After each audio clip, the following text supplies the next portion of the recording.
Okay. Nawasalimu. So tunaendelea na tunaendelea kujifunza na zoezi letu zuri kabisa, na leo tutajifunza kitu kifupi kizuri hicho ambacho umesikia kimelia hapo. So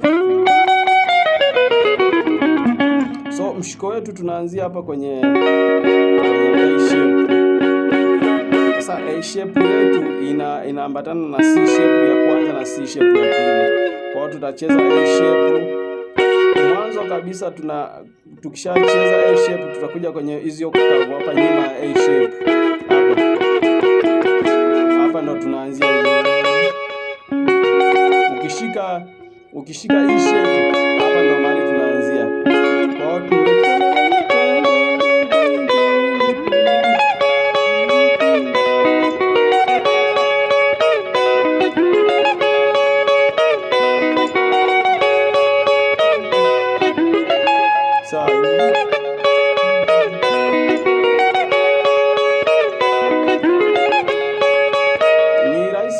ni rahisi kabisa, ni simple kabisa.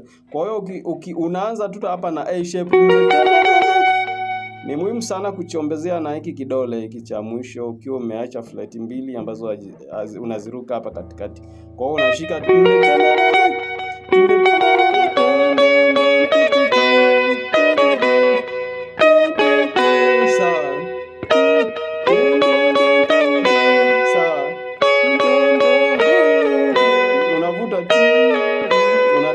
uzi.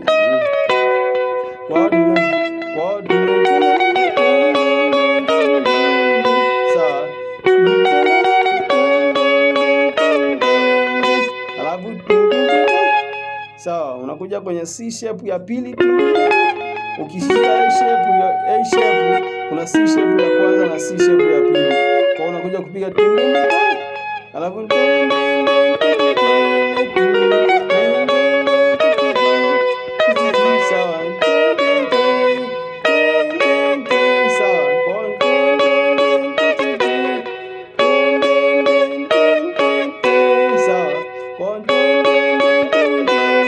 ukapiga au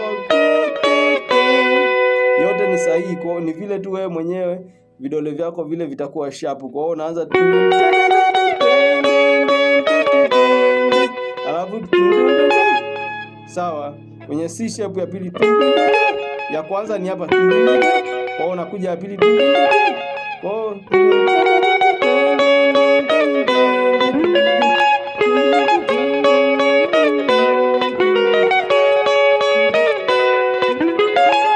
sawa.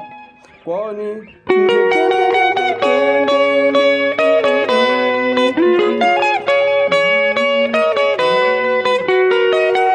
sawa, ni rahisi sana. Kwa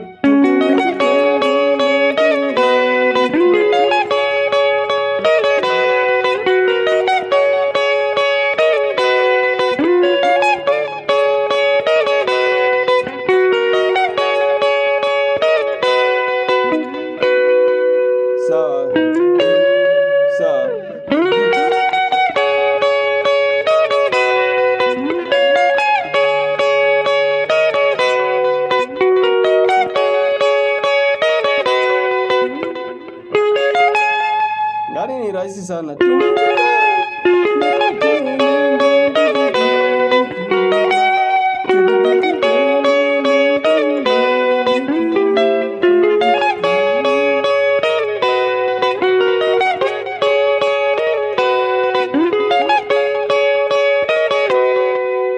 Ni rahisi kabisa.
rahisi sana sana, yani ni rahisi sana.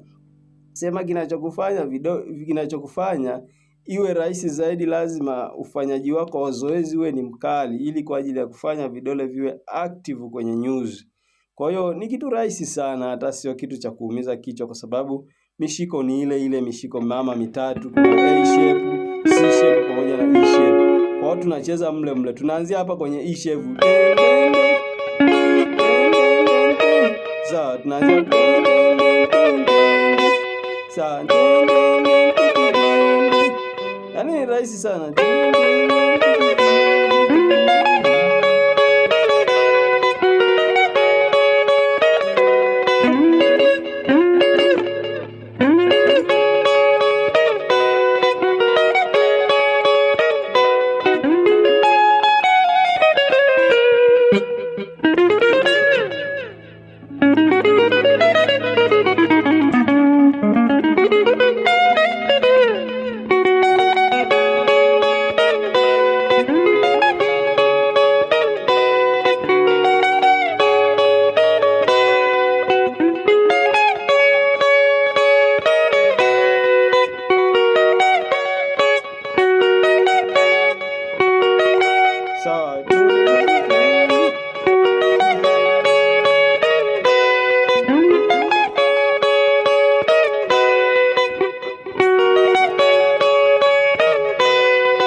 Kuna mahali hatujafika bado kwenye kufanya vitu vikali vizuri. Kwa hiyo sasa, kama kuna mahali hatujafika, ni muhimu sana tukaze sana zoezi. Yaani lazima tufanye zoezi kali sana, ili kuweza kutusaidia kuondoka pale mahali tumejam. Maana mziki usipokuwa na nia madhubuti, utafika mahali, kuna mahali utajam. Hautaenda mbele, utabaki kitu kufanya tu hivyo, afu pia moyo wako utarelax kukifanya kile ambacho unakifanya kwa muda huo. Kwa hiyo lazima uwe na mazoezi ambayo yanaleta tija kwenye mziki wako, kuviendea vile vitu ambavyo haviwezekani. Mara nyingi sana sijui hata nisemeje, lakini hebu jaribu kupambana kufanya vitu vile ambavyo watu wengine wanaona haviwezekani. Itakusaidia sana, yani itakusaidia sana. Kwa hiyo pambana kufight kufanya vile vitu ambavyo haviwezekani. Itakusaidia sana. So Mungu akubariki sana. Mungu akubariki sana. Tuko pamoja, tupambane, tufanye zoezi, tufanye mazoezi mazuri ambayo yanaleta impact, yanatunyanyua kwenye muziki wetu, tutaenda mbele vizuri. Mungu akubariki sana, tuko pamoja.